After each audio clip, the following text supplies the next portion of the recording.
Good afternoon, everyone. Oh, maybe we need to be in a smaller room more often because you all did really well on that one. Good afternoon, Madam President. And always Timo, always trying to be special. Good afternoon and welcome to the 5,699th meeting of the Rotary Club of Chicago. And we have the thought of the day from Robert Finley.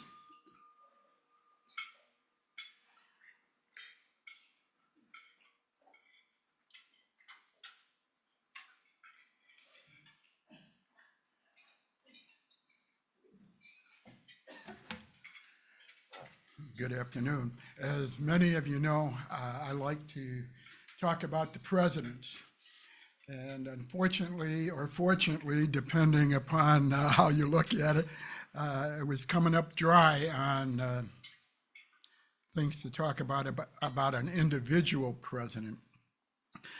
And then I got to thinking, I'm speaking to you fellow Rotarians. I wonder how many presidents were Rotarians. Well, I got looking at this and discovered that there are a lot of very famous people who are Rotarians.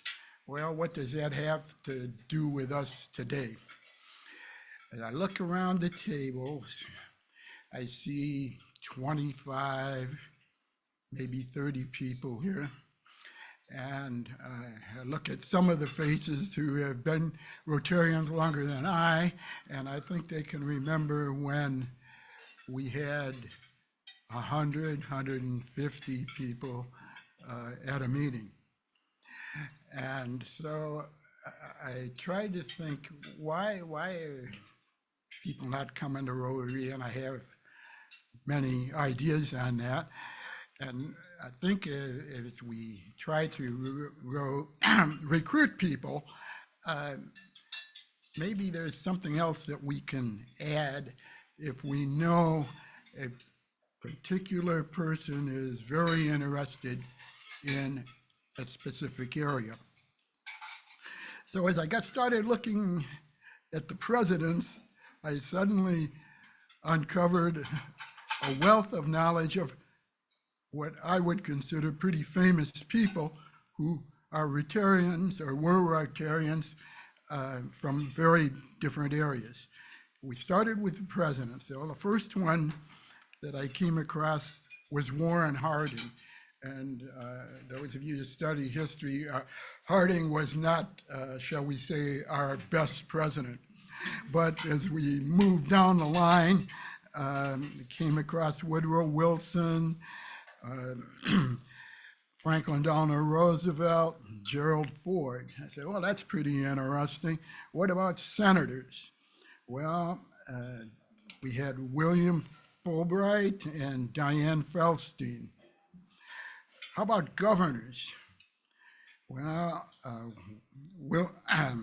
Mark Hatfield from Oregon, Wayne Morris from Oregon, Richard Lugar from Indiana, Arch Moore from Virginia, or I should say West Virginia, and Adlai Stevenson from Illinois. Well, that's all domestic stuff. What about foreign countries? In England, Prime Minister Winston Churchill and Margaret Thatcher were also Rotarians. Kings, King Brodor of Belgium and King Carl XVI of Sweden. Well, what about justices here in our Supreme Court? Earl Warren, Chief of the Supreme Court, was a Rotarian, and so was Harry Blackmun. Generals, Douglas MacArthur, George Marshall, John Blackjack Pershing. If you're in the medical area, most doctors I know, and I hope a young lady here will agree with me, don't have a lot of spare time. And so it's not surprising that the list is not very long, but Charles Mayo of the Mayo Clinic and Carl Menninger of the Menninger Clinic. Most of the people that I see, and in this club and in most of the clubs are associated with some type of business. Well, again, some pretty interesting people. Leopoldo Pirelli of the Pirelli Tires, Sam Walton, Walmart, Harlan Sanders, James Cash Penny, and here again in our Chicago chapter, Chuck Walgreen Jr. If we look at the more exciting times, explorers, Sir Edmund Hillary and Richard Byrd. Astronauts, Neil Armstrong, Frank Borman. Religious leaders, Norman Vincent Peale. Sports, Tris Speaker, and Cornelius McGillicuddy. And you say, who? You would know him more as Connie Mack, if you're a sports person. Entertainment people, Sigmund Ronberg, the composer, Gene Sibelius, the composer, Walt Disney, and Sir Harry Laudy, which happens to be one of my favorites because he's from Scotland. Inventors, Orville Wright, Guglielmo Marconi, Thomas Edison, and Clarence Birdseye. Now, on the surface, this really doesn't look like it has a whole lot to do with Rotary, but I would hope that you would keep some of those names in the back of your mind when you're chatting with someone in the area who you want to become a Rotarian, but they seem to be humming and hawing as to the validity of the organization and the time involved. These people, pretty busy, but still had time to contribute to Rotary.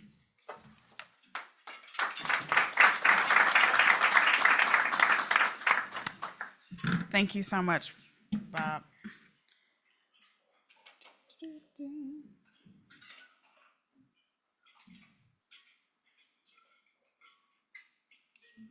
No, the regular slide. Oh, the regular slides.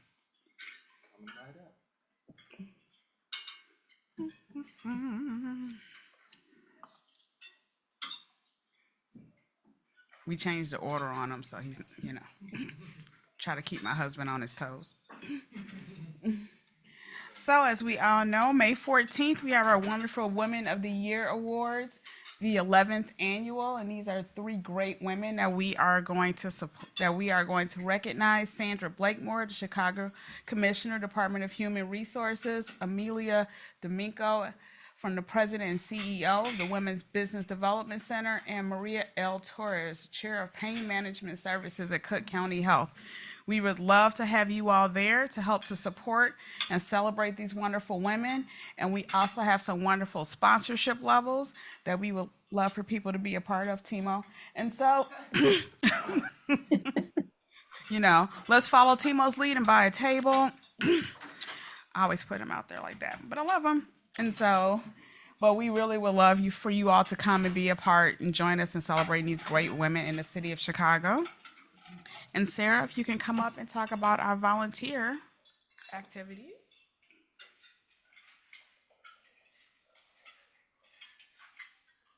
I wasn't ready, but I like this new order. Yeah, I'm gonna keep it. Okay. All right. Well, good afternoon. I am pleased to be up here to talk about some of our upcoming volunteer opportunities. So we have the Jesse White Trunk Party, held every year. This year it is the weekend of July 13th. So for those unfamiliar, this is where we come and pack duffel bags for rising college freshmen, and it's held at the Jesse White Foundation. So it's the weekend of July 13th. We will again be sponsoring the Blues Kid of the Year for the Fernando Jones Blues Camp, which will be held in June. Rotarians are invited to go out and see the concerts, and there's a production where we present the Blues Kid of the Year. That's who we sponsor. Spectrum Sailing is an organization that provides free sailing camps for about 20 kids on the autism spectrum between the ages of 10 to 17. I don't have a date for that yet, but it will be in June. That'll be an opportunity for interested individuals to go participate in some sailing with the children.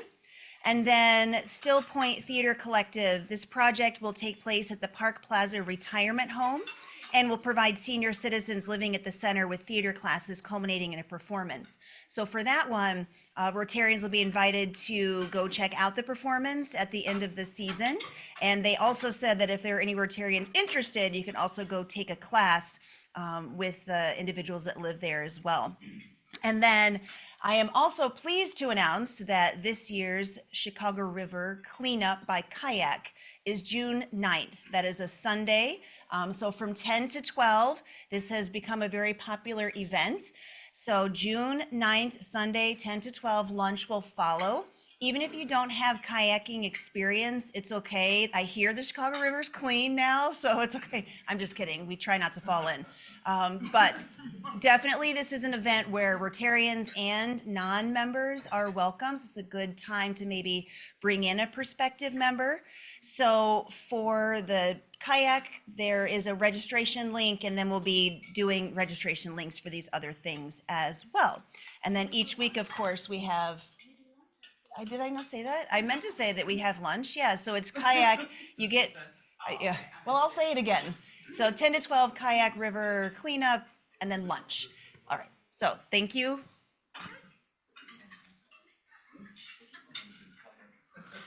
Okay, and then also we have our wonderful dictionary project that we do. It's a great time for us to get out into the community. We go to third grade schools and we give out dictionaries to students in third grade classrooms.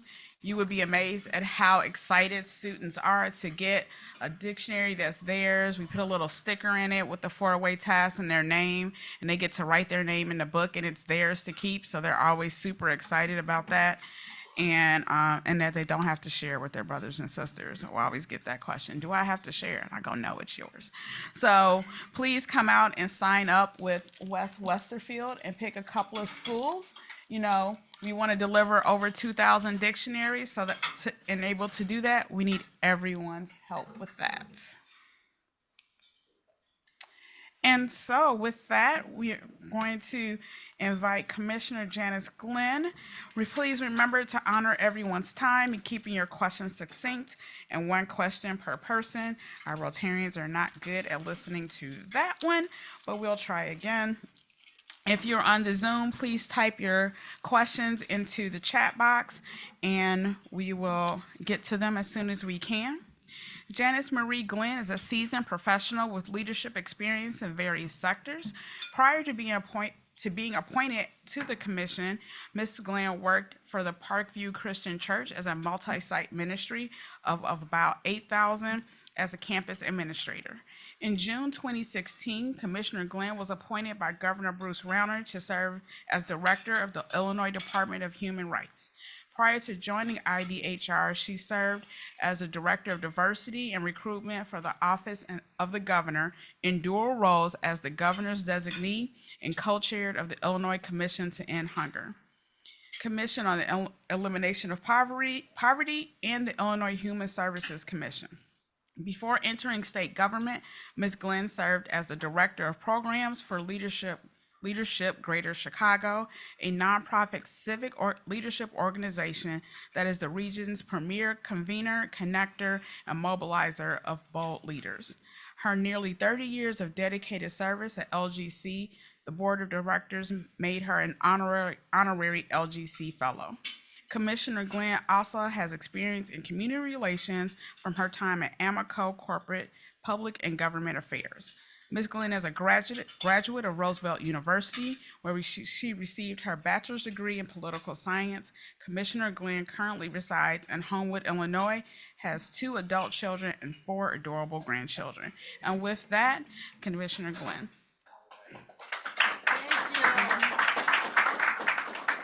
Thank you. Thank you for the invitation to be here, and I need to shorten that bio, but I will get right to it. I wanted to also say Our general counsel is also going to join me here.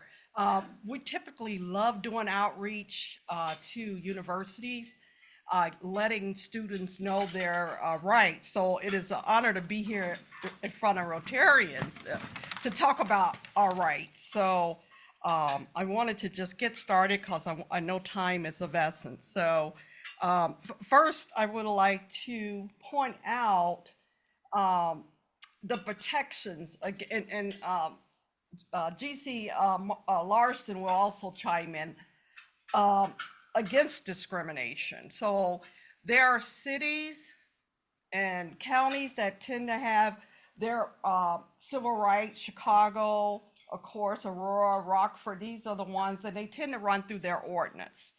Then when you get to the county, again, through their ordinance.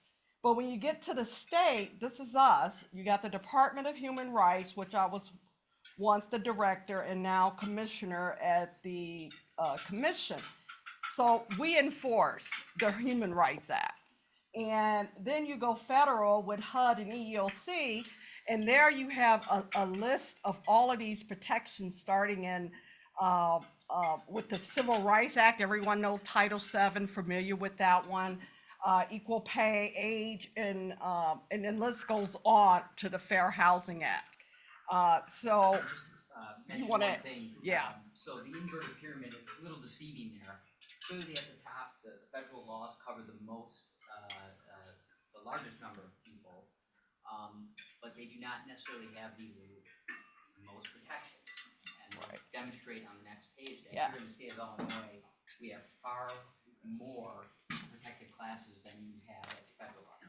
Yes, which is, I really like that about our state. So here is the Human Rights Act. It was signed by Governor Thompson in '79, so it's really only 45 years old. So it's not that old. The act declares that that it is the policy of the state to secure individuals with freedom of discrimination, from freedom of unlawful discriminations. And so there are 5 buckets that we tend to focus on, and that's employment, real estate transaction, which is housing, access to credit, the availability of public accommodation, and education, including freedom from sexual harassment. Do you want to add anything to that one? Yes, so for education, the parenthetical there, thank you, for the people on Zoom. Currently, the jurisdiction is freedom from sexual harassment, so it would be individuals who are representatives of elementary, secondary, or higher education, sexually harassing students. Later this year, there's a new law that was signed by the governor. It's the Racism-Free Schools Act. It's going to be effective on August 1st, 2024, and that's going to expand the jurisdiction for education for all types of harassment. And again, that would apply to representatives in elementary, secondary, and higher education harassing students based on the protected classes that you'll see on the next page. All right, so now we're getting to the protections. There are so many, and this is the part I really love about being a commissioner, that we have a very robust list of protections. And so we're gonna elaborate a little bit on some of them. We're gonna highlight, because one of the exciting pieces is the legislators is always writing bills and laws to add more protections every year. So you would hear more about that. So starting out alphabetically, first one being age, and we pretty much know what that is, ancestry, and arrest record, and employment, and housing. And so that is fairly recent, as well, citizenship status, color, conviction record, particularly in employment, also fairly recent. And then disability, of course, physical, mental, and anyone associate with a person with a disability. And familial status has also been recently added in terms of real estate. You cannot discriminate based on renting a home or anything with someone in their family size, so that familiar status. And then we have gender identity and marital status, military, status and national origin. I like to tell students that, foreign students, that even in that category, and particularly when we talk in the college, that they are protected. A lot of young people are not aware of that. Then there is order of protection status. And pregnancy, believe it or not, that is probably about 8 or 9 years old. It's not that it's, wasn't there. It came on when I was its director. Race.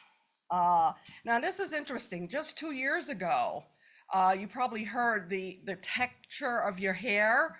So, people were discriminating people, but by the way they wear their hair or what kind of scarf or whatever that you would put on your hair. You cannot do that. And so the whole notion that race, like hair texture and protecting hairstyle, is a protection. And one of the things I like to share is that because Illinois have so many protection, sometimes we end up being a model for other, including the federal. So they are now looking at adding this particular protection to their list. So it becomes a federal law. Religion, retaliation.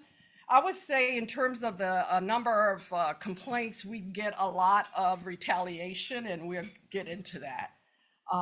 You file a claim of, of discrimination on your job, and then next thing you know, you're being retaliated against, which wouldn't surprise you. Sex, sexual harassment, again in higher education and employment, sexual orientation, and source of income. That just passed last year, particularly in housing transaction, and it's focusing on those who, individuals who would like to purchase a home or buy a home or rent a home, and because their income could be SSI or whatever that source of income, a voucher, landlords were discriminating against people, saying we can't rent to you. Well, now that's the law, you cannot do that. And so even the real estate industry got on board. So they're gonna also support that as well, because it's a law. Unfavorable military discharge is one, as well as work authorization status. And just to add a few more points here. So Yeah. as Commissioner Glenn indicated, race, the title of that law was the Crown Act. You might be more familiar with that. It's passed in, I believe now over 35 states. And as Commissioner Glenn indicated, the federal government has a law a legislative proposal that's pending. So we are in front of the federal government in terms of that protected class. Additionally, as Commissioner Glenn indicated, the Illinois General Assembly is always looking to add new protected classes. So right now, the General Assembly is in session. They have about 4 more weeks until session ends. And there are 2 bills that have currently passed at least one chamber. And one bill would add family responsibilities as a protected class for employment. The idea that individuals who have maybe caretaking responsibilities for a family member, you would not be allowed to harass them in an employment setting. And then additionally, another potential protected class would be reproductive health decisions. And this is coming in response to the Supreme Court's decision in Dobbs. So it's never a formal. Yes. I mean, The we act like is constantly protection. evolving. It's evolving. So the next, in terms of administration of the act, so the Human Rights Act created 2 agencies, 1 act, 2 agencies. So here we have the Department of Human Rights, and I usually like to say to college students, that's the police. They do the investigation. They have tons of investigators and mediators and that, so they go out, and that's where you come in to file your claim of discrimination. And then we have the commission, which I say is the courthouse. This is where we make decisions on some of those claims that come to us from the department, as well as outside of the department. So, and again, this is how we tend to administer the act, which we enforce pretty well, I think, and our standing and record of decisions are pretty good. So if you have cases, you want to come to us. So I'll give this one to you. Sure. Okay. So as indicated, there are two agencies that are responsible for enforcing the Human Rights Act. The first is the Department of Human Rights. So we're administrative agencies under the jurisdiction of the executive branch, Governor of Illinois. And really our goal is to kind of take some of the workload off the court systems. So if an individual feels that they have been discriminated against or retaliated against or suffered harassment, their first step would be to file a charge with the Department of Human Rights. And again, that's the department, that's the agency that's responsible for doing the investigation. So for the areas of jurisdiction, employment, access to financial credit, real estate transactions, and public accommodation, you have 300 days from the time of the violation to file your charge with the department. That's essentially the statute of limitations. At that point, once a charge is filed, the department has 365 days to investigate that charge and make a determination. So you have the steps listed there at the bottom. Intake. The first step is always to try to mediate, bring the parties together, see if there's a possibility to conciliate and bring a resolution to the charge. If that doesn't happen, they begin the investigation. From there, they're going to file an investigation report where they ultimately make a determination. So there's a few things that can happen. The first being that they find substantial evidence of a violation of the Human Rights Act. If that's the case, then this individual has the opportunity to either file in the circuit courts or come to the Illinois Human Rights Commission to have that complaint adjudicated. Alternatively, the department can find that there is no substantial evidence or that they lack jurisdiction. Typically, that happens when a charge is filed late. And then lastly, another potential outcome during the investigation phase is that the individual who filed the charge just doesn't cooperate, and there's a finding of what's called a failure to proceed in the course of the investigation. Great. And I know we want to get to questions. That's always the best part. So as I indicated, if there is a finding of substantial evidence of a violation of the Human Rights Act, the individual has the ability now to file a complaint at the Human Rights Commission. So we are essentially a fully functioning court system. We have administrative law judges who are going to hear the cases.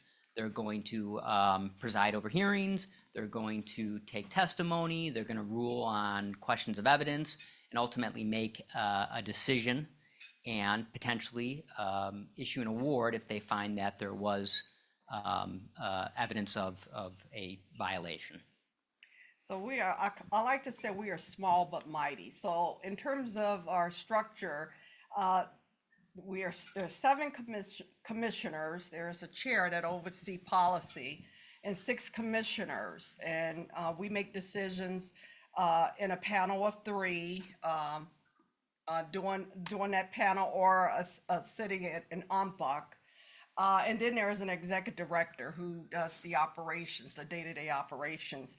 And we are all appointed by the governor.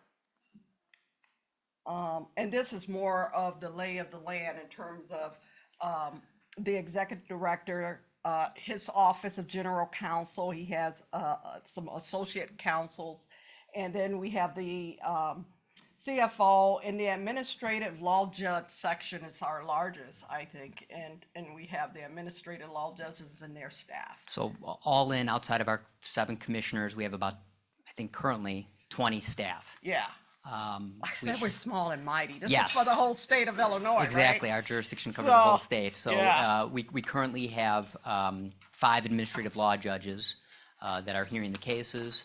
And in the Office of General Counsel, it's myself, a Deputy General Counsel, and 2 Assistant General Counsels. And we are primarily responsible for providing legal advice, counsel, recommendations to our commissioners who serve as that review level, meaning if somebody makes it all the way through the administrative hearing process, administrative law judge issues their recommended order and decision, either party has an opportunity to file exceptions against that, and that decision would be reviewed by our commissioners. After they make their decision, you have the opportunity to take it up to the Illinois Appellate Court and then potentially the Illinois Supreme Court. So it could be, unfortunately, a lengthy process. So I described a little bit about the administrative hearing process, which is more just like a regular court system, conducting hearings, taking evidence, making rulings, issuing decisions and orders. The second process there is this request for review process that is conducted by our commissioners. And that essentially is a review of the decisions that are made by the department. So again, in the course of their investigation, if they find that there's no substantial evidence of discrimination, that individual can come to the Human Rights Commission and have that reviewed by our commissioners.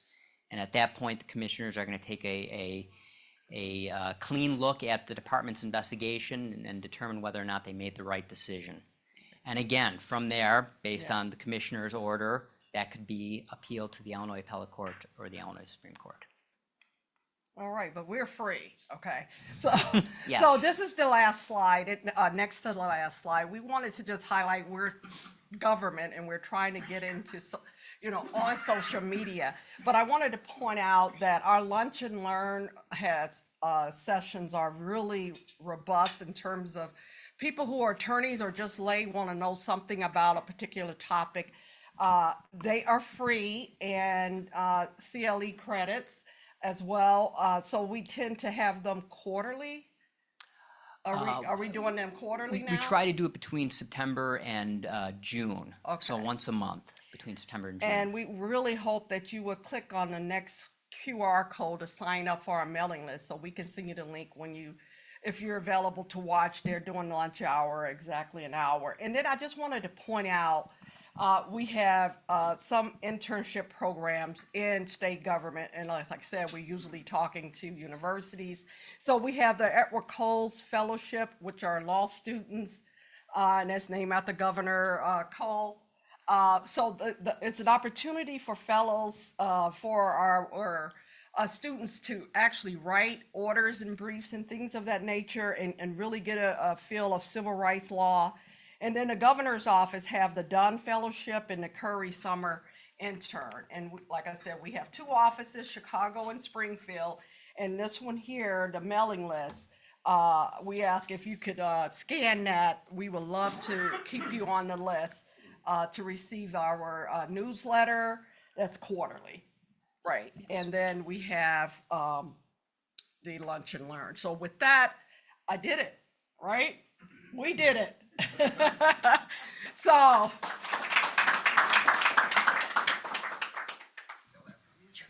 Any questions? Hi, and thank you for the presentation. I was thinking about a recent thing where a student's hair, in one of the suburbs, they decided that it was wrong. Do you seek out cases, or do the case have to come to you? I mean, when you see something like that, how do you respond, or how does it get to you, assuming it does? Well, I know the department. Sure. So unlike the courts, cases have to come to us through the department first. So individuals have to file a charge with the department and have that charge then investigated.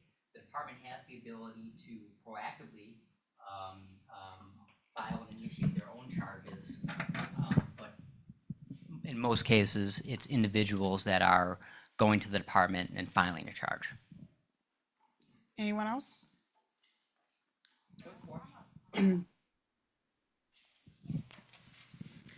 What role, if any, do you play with the protests that are going on with Israel and Palestine? It's on public lands in Chicago. Saw one on Saturday with heavy police presence, and then the university campus protests questions of human rights and First Amendment rights. So we really don't have any role in that. As I mentioned, the Racism Free Schools Act, which was signed by the governor, is becoming effective later this year. That's going to expand harassment into education at the higher education level, but that would be a situation, and it's not just, despite the name being Racism Free School, it's any of those protected classes, one of them being religion, where if a representative of the higher education is discriminating or harassing one of the students, they could potentially file a charge with the department. So that's something to look forward to later, but currently we really don't have any involvement with what's going on the college campuses. And if I could add to that, one of the things, I don't think we mentioned that we must be impartial and neutral on these issues as an agency. So that's the first thing. But our lunch and learn just last week was on the topic of anti-Semitism in the workplace. And then I think in June, we are going to have one on the Islam, what's the title? Right, Islamic phobia. So what we do, the disclaimer is that these are not our views. We have people who would like to present, and the topics are timely, and so that's why the lunch and learns, you get to know in real time what's happening, and you know, in terms of the law for employers and individuals. So so I just wanted to add that one in. Any more questions? One more question, it would be an easier one, the last one I asked. Do we have any protections for neurodiverse in schools? Meaning children who are mentally retarded, autistic, yada, yada, yada. It's going to also apply, disability would be a protected class. So that is something that would extend to students who are neurodiverse. Anyone else? All right, well, thank you so much. Thank you for having us. Come on back up, Commissioner. You want me back here? I do want you back up here. I have to give you a thank you gift. Oh, you Rotarians are so awesome. So, as you all know, this year we are giving away cookies from Al's Cookie Mix and a wonderful mug, which I have right here for you. Oh, You know, the cookies will come in the mail. So, Al's Cookie Mix, Alvin Green started a cookie company for his son and their friends who are on the autism spectrum, so that they had jobs once they aged out of the CPS system at 21. So he started this company so that they would have, jobs to be able to support themselves. So, you know, he's really getting out there now. He's Yeah, been on Sox Pride and Southside Pride and WBEZ and everything else. So please click on that QR code and support them and order some great gourmet cookies. You get to pick what you want in your cookie dough. It's amazing. awesome. So thank you so much. I appreciate it. Thank you.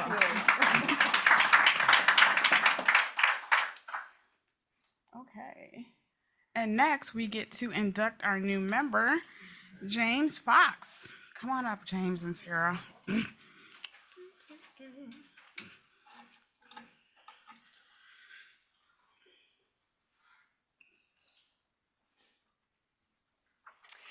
It is my great pleasure, on behalf of the Board of Directors and members of the Rotary Club of Chicago, to welcome you as a member of Rotary One. We welcome you not only for the fine fellowship that we shall share, but also for your talents, abilities, and enthusiasm that will help us to carry out our many projects to make our community, our country, and the world a better place in which to live. Rotary is not a political organization, but all Rotarians are vitally concerned with everything pertaining to good citizenship and the election of good men and women to public office. Rotary is not a charitable organization, yet its activities exemplify the charity and the sacrifices that one should expect from people who believe that they have a responsibility to help others. Rotary is not a religious organization, but it is built on those eternal principles that have served as the moral compass for people throughout the ages. Rotary is an organization of business and professional people pledged to uphold the highest professional standards. Rotarians believe that worldwide fellowship and international peace can be achieved when business people unite under the banner of service. At this time, if you are able, please stand.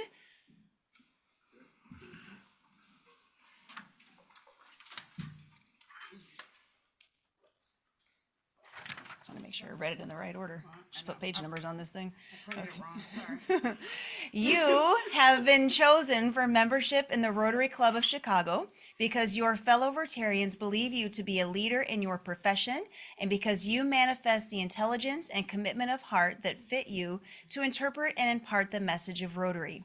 You are a representative of your profession in this club, and any information of an educational value pertaining to that profession must naturally come to us through you. At the same time, you become an ambassador from us to your profession, and we rely on you to carry the principles and ideals of service, which we here inspire, to those who share your professional activity. The community will know and judge Rotary by your embodiment of it in character and service, and we accept you as a member because we know our principles and organization will be safe in your keeping. We also expect you to give us the inspiration that will help us to become better Rotarians, and it is with this hope that I ask the president of the Rotary Club of Chicago to invest you with the distinguishing pin of a Rotarian and gladly offer you the right hand of Rotary Fellowship. And you may be seated. And James, you can come up and introduce yourself to the club. Hi, my name is James Fox. I run a small private investment or private equity firm called Mackinac Management.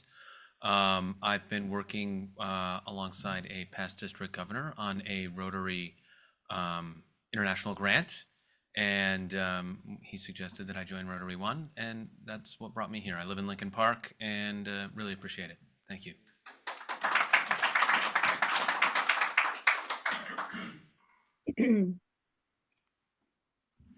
Okay, and then we have some visiting Rotarians in the room. So can we, oh, sorry, put the microphone back.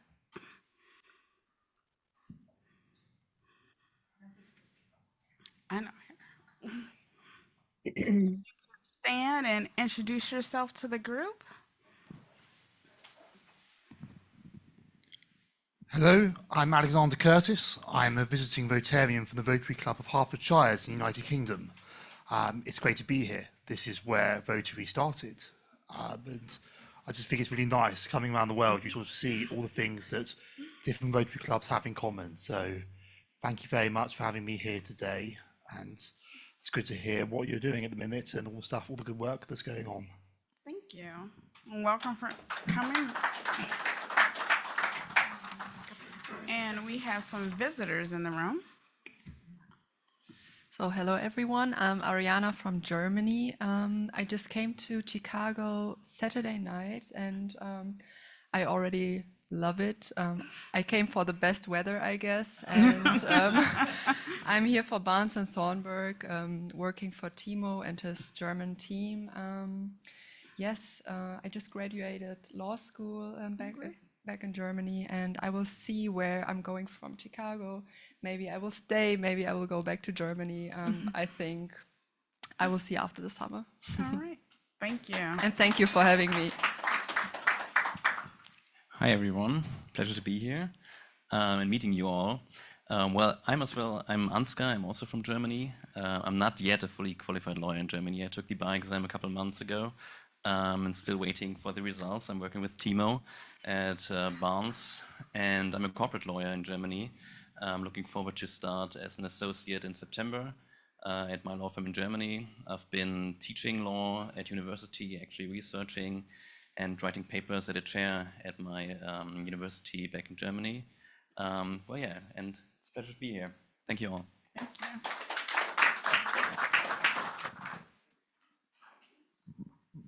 And we have one more guest. Hi everyone, I'm Joelle Juarez. I'm a junior associate at Michael Best and Friedrich. I've been practicing for the past 7 months. I graduated last May 2023, and Marshall is one of my mentors at Michael Best. So he invited me because my mom's highly involved in Rotary in San Diego. So pleasure to be here back in my stomping grounds because I went to UIC Law just next door. Great. Thank you. Thank you all for coming. We enjoy having you here.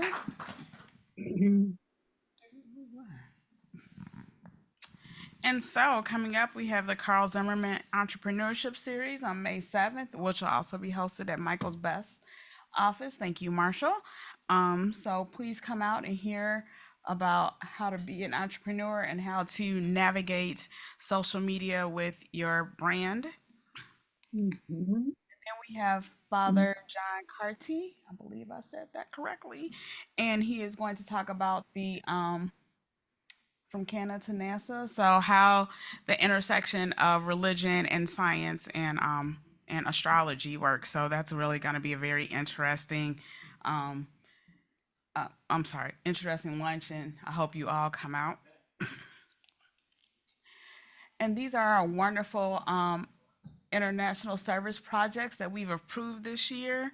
Um, recycling in Bolivia, keeping the promises in Ghana, climate resilience in Guatemala, clean water in Guatemala also, hurricane odorous relief in Mexico, neurosurgeries in Paraguay, feminine hygiene care in Turkey, and I am not going to try to say that word. So, women's community in Uganda, and 1 million healthy moms and mothers and newborns in Uganda also. So, this is all the great work that we have done this year, or in the past 2 years, I think. And, you know, our International Service Committee, they put in so much hard work because it takes years to get these projects from an idea to finish. With what we do, and then finding other partners and other clubs and clubs on the ground. So it's such an amazing opportunity that we have to be a part of this. Job one, employers are needed. We've done our second training with our students. They're super excited. They're, you know, learning about themselves and leadership skills, and we're giving them some great soft skills that they said, I didn't think I needed to do that. I was like, yeah, that's what we do. So it's been a great time teaching them, and now we just need to find them employers. So if you are interested in hosting a student, or if you can't host a high school student and you want to sponsor a student to go to a nonprofit or to another like smaller company that can't really afford a student, we would love to have your help. And then to donate to the Rotary Foundation and to the Rotary One Foundation. That is how we do the great work we do. That is how we do the CPS Opportunity Grant, the river cleanup, the Jesse White Trunk Party.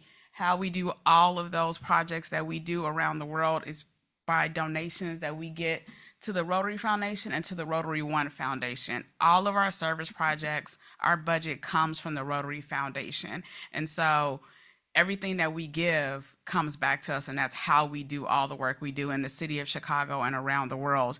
And then with the Rotary Foundation, the Rotary International Foundation, we get that money back in 3 years, and that's how we get our district designated funds that helps our International Service Committee do even more and match the money that we put in. And so if we don't put in, we don't get back. So everyone, you know, please take that chance and give every Rotarian every year. And we have Rotary Means Business, that I am the chapter chair of the Chicago downtown location. We will be meeting at Cafe Chow next Friday, May 6th, to have just learn how to network, but on a more relationship building level and with non and regular Rotarians. So it's a great opportunity. We check in at 5:30 and it's from 6 to 8. It's free to come, but it's a great opportunity to network. Our Friday roundtable every Friday here on the 4th floor. Just come and have a good lunch with some great Rotarians. And we always have tons of visiting Rotarians that come and hang out with us at lunch. So it's a great time. And it's just show up and everybody just meets on the 4th floor. If you have any speaker recommendations that you would like to do, or any other things that you think would be a great, interesting speaker, you can reach out to Eric Kemple or the office, and they will help you out with that. And with that, if everyone would stand to do the 4-way test of the things we think, say, or do. Number 1. Is it the truth? 2. Is it fair to all concerned? Number 3. Will it build goodwill and better friendships? And number 4. Will it be beneficial to all concerned? And 5, will it be fun? But before I adjourn, Lisa Ross, you all can sit down, sorry. Lisa Ross online, I forgot that quickly, wants to say something about Women of the Year. Hi, everybody. I'm sorry I can't be with you today. What a fun meeting. I broke my elbow, actually, and but I'm recovering, and I'm sure I'm going to be in good shape. I want to thank Bob Finley for giving me a great segue when he gave his thought for the day and talked about all the Rotarians over the years who have had various important roles. But of course, all of you do too. And all of the work that you see that we do means that every single person's presence is important. As everybody knows, in 2 weeks, we have a special thing that we do. We honor 3 wonderful women every year for their contributions to the Chicago community. And we do this as a membership event. We do this to highlight what we do, the fact that Rotary has all kinds of women and all kinds of diversity within it. And it's a wonderful opportunity for you to reach out to people, whether they're clients, business associates, or people that you think might be interested in learning about us, to bring them on in the door for a very special day. So I look forward to seeing you there. Thank you for all that you do, everybody in the room. Welcome to our guests from Germany and other places. It's wonderful to have you. And thanks for just being there. Thanks, Alita. Thank you, Lisa. And with that, I adjourn the meeting.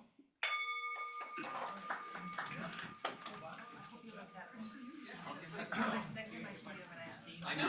I figured I had